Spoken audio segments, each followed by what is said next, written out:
thanks for joining us, Alan. It's good to have you here. Thank you. Excited to be here. Yeah, I'm like I was just sharing with you before. I feel like I've seen you everywhere with XYPN and things that are going on, and you guys have just been absolutely crushing it. So appreciate you taking time today to share with us a little bit, not only about your background, but the things that you guys are doing. I feel like you have really cut through the clutter in so many ways. And before we get into all the things you guys got going on, I want to just hand over the mic. Tell us a little bit about your background, why financial planning, this whole world, and kind of how you got to where you are today. So let you take it Absolutely. away. Yeah, I was really fortunate to have discovered financial planning in college. I took an intro to personal finance class. I thought I was going to learn how to budget for myself and stuff. And I was actually taking the intro to CFP coursework, which was way harder than I was expecting. But I absolutely fell in love with it. It was a brand new program at the University of Georgia. And just fell in love with what the work we get to do as financial planners. Historically, and probably when I told my parents, "Hey, I've decided to get a degree in family financial planning," they immediately think, "Oh, let's just number crunching." My mom was like, "You weren't very good at math, in high school," and she was right. But I think the way the financial planning industry has evolved, where it is so much more people oriented than just numbers, but it's a cool blend of emotions and numbers, and yeah, we get to run projections, but then also we have clients crying in our office and not implementing the plan and trying to Yeah. figure out why. That to me was just really fascinating. And so just fell in love with financial planning and the work we get to do here as advisors. And so I came out of school, worked at a couple of different RIAs before getting fired from my last job and deciding that entrepreneurship was the path for me. Started my own RIA back in 2012. Holy smokes. High fives to that. I'm doing the Yeah, entrepreneur route. Yeah. yeah, and I just felt like this. I wanted to serve a different client base than most of the RIAs that I was looking at were serving. We typically Yes. worked with millionaire baby boomers, which is awesome. That's great, valuable work. But I really wanted to work with clients that were in their, like I was, in their 20s and 30s, like getting married, getting divorced, new jobs, student loan debt, having Yes. kids, those Home those buys, kinds all of these kinds of issues. things. Yes. Okay. Yeah, the very real issues. And so ultimately decided to launch my own firm in order to work with those clients. hmm Okay. So let's hear a little bit more. I want to kind of shift with that too, a little bit more about AdvicePay and XYPN, and kind of just for folks that maybe aren't familiar with either, if Sure. you can kind of give the high level of those, and then we'll get a little further. So, but go ahead. Yeah, when I started my own firm, I had to figure everything out on my own. And what I found was over the first 18 months of running my own business, spoke at a few conferences, did a guest blog post on kitsis.com, which got some attention. And I just started getting all of these questions, but they were the same questions from Right. tons of advisors. I had over 100 phone calls with advisors over the course of 18 months that were all asking the same thing. How do you do compliance? How do you do marketing? How did you select technology? They weren't asking me how to do financial planning. They taught us that in CFP school. Right. What they were asking was, how do I run a business? Yes. Because they did not teach us that in Yes. CFP school. Yes. And so XY Planning Network was founded by myself and Michael Kitsis back in 2014, so almost 10 years ago now, with the mission of providing a platform that allows advisors to build independent businesses and build their own RIA. And hmm so, we very much consider ourselves sort of an entrepreneurial platform. We specialize in financial services in the RIA world because that's all Michael and I know. Yeah. Um, but today we have right around 1,800 advisors that are part of our network that we've helped launch their RIAs, and our focus is on advisors. Sort of our unique part of the marketplace is working with clients on a fee-for-service basis that maybe don't have the assets to support an AUM fee. hmm And so as XYPN started to grow, one thing is if you want to work with clients and they don't necessarily have assets, then we like to say instead of 1% of AUM, it's 1% of income. So you've got to charge them out of cash flow. They have the Right. money to pay for financial planning. But no one wants to get checks every month. No one's going to Right. write a $100, $200 check every month. And so we started on the search for how our advisors could actually get paid while still adhering to all of the custody requirements, compliance Yeah. requirements that we have in our industry. talked to a lot of different payment platforms, and no one was interested in our industry. They just didn't feel like it was big enough. They didn't understand it. They didn't Right. understand the restrictions and all of that. And so in 2015, then we launched AdvicePay. Michael nor I had ever built tech before, but launched AdvicePay and have been building that ever since in order to provide a payment processing solution for advisors so they can get paid for financial planning. So they are separate companies, but very much linked in terms of their missions. Okay, so I want to get into conferences because you guys have got so much going on. Before we do that, I just want to hear a little bit about how in the world have you built XYPN to be such a massive network? I know these tools go together that you've mentioned, but I'd love just to hear a little bit about like that journey to kind of growing it out. Was it just did it just grow naturally because people needed this help, or was it through, like through Michael's network? What was it that felt like it kind of like what was the magnet? A great question. When we first started, we dreamed of like, what if in 20 years we had, 200 advisors? Like, wouldn't that, what Right, if in 10 years we could have 200 advisors? Like right, any projection that we drew, we absolutely blew out of the water. And I think a couple of things happened. I mean, one, I think we miscalculated just the overall demand for advisors who were frustrated in their current situations. There were a right, lot of us that were failed succession plans that were promised equity. We were told, hey, you get to buy the firm in 5 years. And then 5 years in, it's 7 more years. And it was just never happening. right. And there was also this pent up hunger amongst advisors who wanted to work with clients like them, whether that Yeah, be age, race, gender, certain profession, yep, certain challenges, people who like to travel, whatever the thing is. And so there was this desire for autonomy around wanting to work with certain clients that historically have not been served by financial advisors, wanting to be able to charge potentially in a way that you feel is the right way, whether that be out of income cash flow, maybe that's being advice only or flat fee. right. And then also being able to do financial planning the way you believe it should be done, Mhm. because there are many different ways, obviously, to do planning. And so that's really where we've seen the advisors that are interested in what we're doing. We're very big on, when you start a firm, have a niche, and we've Right. carved out a very small niche in the marketplace that has given us the ability to sort of plant our flag and say this is our corner of the marketplace. And if you want to go do if you want to do another piece of the marketplace, fantastic. That's not what we do, and that I would say that is what has led to our growth. Yeah, when you were talking, I was thinking, okay, you not only know your target, you are the target in a lot of Mhm. ways, right? Absolutely. Which is, I mean, super key. So, okay, so it's really hard to build community, right? And you guys have not only built that community, you understand the pain point, and you've also identified the pain point. But let's talk a little bit, kind of shifting on the XYPN side. You guys are doing conferences, and conferences, like Mhm. the whole conference world has gotten crazy with COVID and this sort of thing. Like, why that? What's the value add? I love to hear about, is that the main value add that you all see? Like what are you guys doing that's different, that's keeping people there and interested, and maybe kind of unpack that, right? Because I feel like conferences start to unpack some of those. What are the big challenges? So, Yeah, I'll say that if you look at the numbers and just what we see in terms of attendance of conferences, the generalist conferences are getting crushed, and the niche conferences are growing really well, or at least holding strong in terms of attendance. And so the reason is because historically, when I was an advisor, I would go to an association conference. There may be 40, 50 sessions out there, but only like two or three of them really applied to me.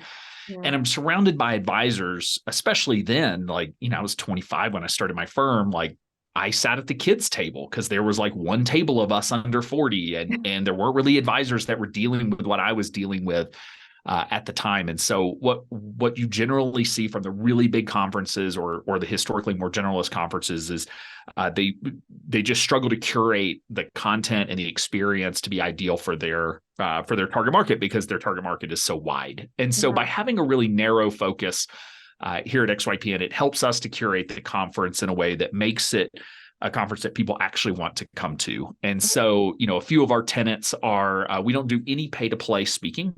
Hmm. And so everyone has to earn their spot on stage Yep. with providing great content. All of the content, you will do 3 or 4 concurrent sessions. All of them are relevant to you and your business. And we try to identify, if you're early stage or a little bit later stage, different pain points. But in the end, like generally you're choosing between 2 or 3 that you'd really like to go to. Yeah. So the content is really curated because, again, we're not trying to serve all advisors from all different walks. Like we're just serving sort of this narrow market. We do a lot of work at the conference from a community perspective and helping people find their tribe. XYPN itself is a tribe, and then we have sort of these mini communities that have popped up throughout.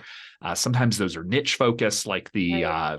I'm going to get the name of this wrong, but the association or the Financial Planners Association for working with veterans and service members has 40 or 50 members that are XYPN. And that grew out of our conference. Like things Yeah. like that are just Super cool. amazing to see. And then finally, the exhibit hall. In the end, the exhibit hall is what pays for a conference. We were doing the math recently, and we were charging $350 for a ticket to the conference, and every attendee costs us about $1,200, Mhm. just in hard cost of food and drinks and speakers and all that sort of thing. Reality. Yeah. So the exhibit hall is ultimately what drives the conference. But if you go to most conferences, the exhibit hall is kind of a miserable place.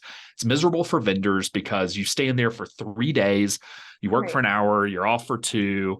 No one's really coming in, and it can be really hard to get engagement and to be willing then to write the big checks for what sponsorships can cost. And so one of the things we did 7, 8 years ago now, and we keep waiting for another conference to copy us, which is totally fine. We didn't come up with the idea, but we were the first to do it in our space. But that is that we do a 1-day exhibit hall experience. And so a couple of things lead to this. One is we limit the number of product companies that can be in the exhibit hall. Candidly, like most advisors don't actually want to talk to vendors who are using the advisor to sell something to their clients. Hmm. When you're a fund company or product company or offering, lending, that sort of thing, like that can be valuable for the advisor, but ultimately you're using the advisor to distribute your product or service to the client. Yep. So instead of sort of the B2B2C model, we really focus on B2B vendors who are there to support the advisor's business. Makes And sense. so that also makes it this really cool, it's really efficient because we focus it just on 1 day. Vendors can come and go and only spend 1 or 2 nights away from their families. But you get this really focused time where advisors get to really talk to vendors who are providing solutions to help them better run their business. And we find we get really, really high engagement in that exhibit hall day because of that. What I want to hear a little about the coach's corner piece of it too, Mhm. which I know I'm shifting a little bit more, but I think that's a really unique piece. I'd love to hear you talk a little bit more about that as well. Yeah, I mean, as our team has grown here at XYPN, we've got about 80 something team members now, and another 30 over at AdvicePay. We have experts on our team in various areas. Some of those coaches are member facing, and some of them are just experts on our team, such as our own marketing team. They are experts in things like SEO and Google Right. Ads and that sort of thing. And so we pulled together many of the team members here at XYPN and make it so that advisors can sign up for depending on the coach, let's say a 20-minute, 30-minute session Right. to Right. talk about something really specific. So they can meet with a bookkeeper to say, hey, because we have our XYPN books team that does bookkeeping for advisors. They can meut with them to say, hey, my chart of accounts are a mess. What do you think? Like, how Right. can I improve here? They may meet with our head of marketing operations and talk to him about their HubSpot strategy or their SEO strategy. And Right. so Right. it's really just about connecting experts and making those experts available that aren't always necessarily available to our members just because they have day jobs. But at the conference, it gives them the opportunity to really provide value to those advisors. Yeah, to get into their specific problem and be able to sort of Mhm. unpack it from an expert standpoint, if you will. Yeah, Do I you mean, guys, ultimately, when you leave a conference, like yeah, you need one takeaway. Like you just right, need one win, basically, one right. introduction, one thing that you've learned. And So many true. times that one thing can come from Coach's Corner because you get to go talk about one specific pain point that you're experiencing and get that solved. So that can really provide a lot of value, even if it's just 20 minutes. Right. That makes sense.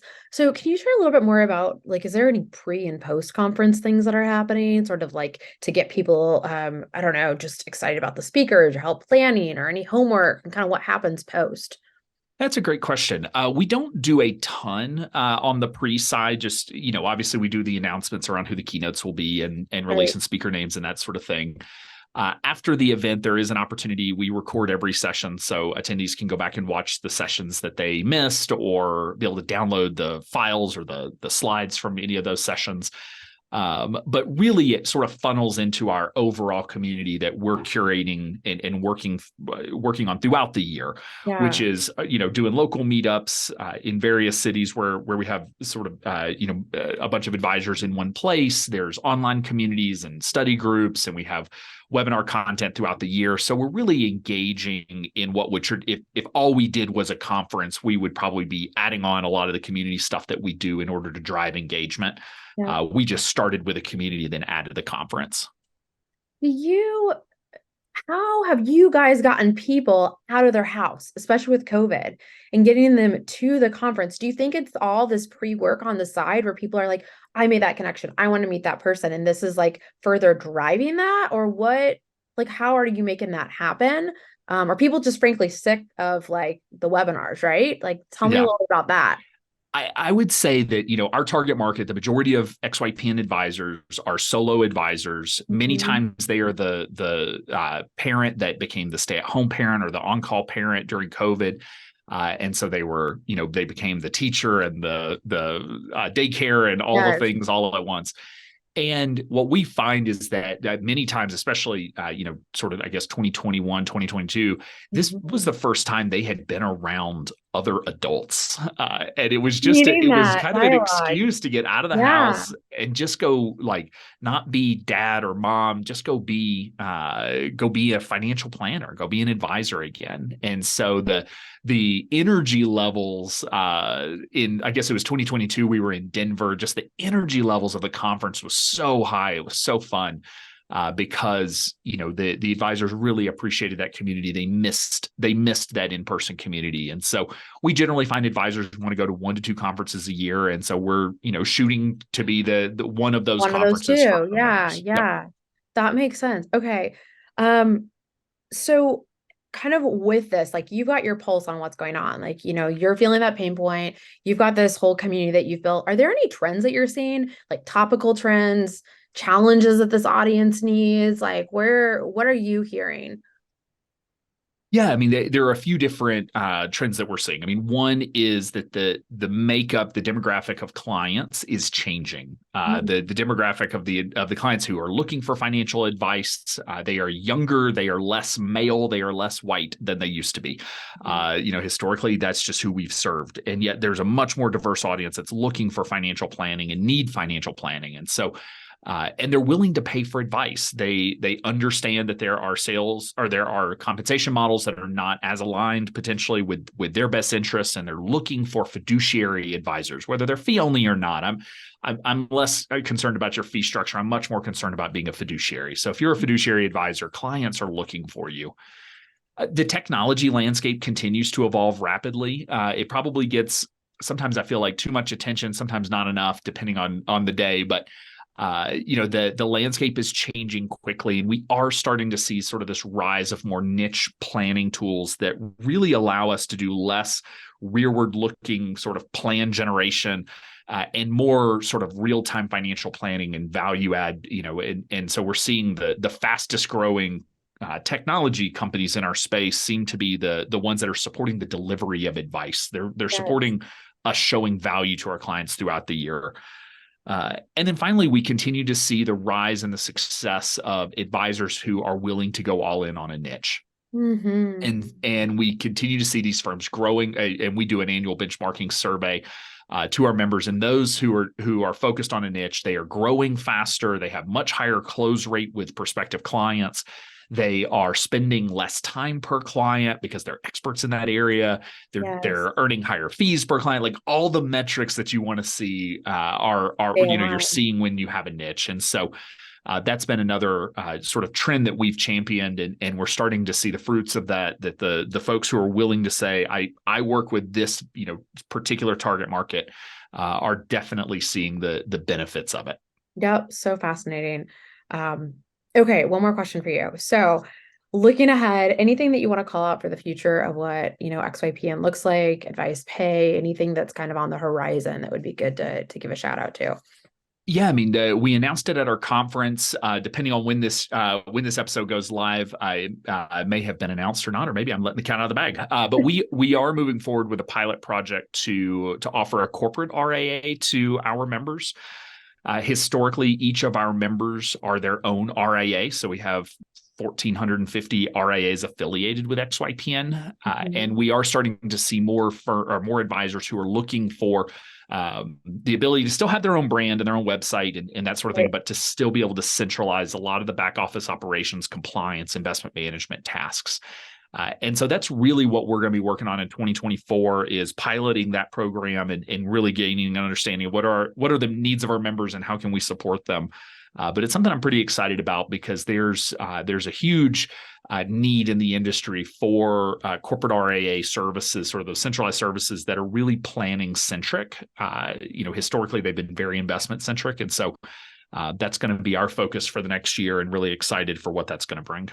Oh, so great. Well, thank you so much for sharing, just a little bit about your background, XYPN, AdvicePay. We'll make sure also to include links below as well, just for folks. And I feel like you've done a tremendous job too of just outlining like who is this a fit for, right? So it's fun to see what's on the horizon and totally like amazing to see, I think, this platform just grow and also, like you said, like really know your target. So but yeah, super appreciate your time. This is really fun and looking forward to continue to watch it just totally take off. So Well, thank you for the time today. I appreciate all it. right.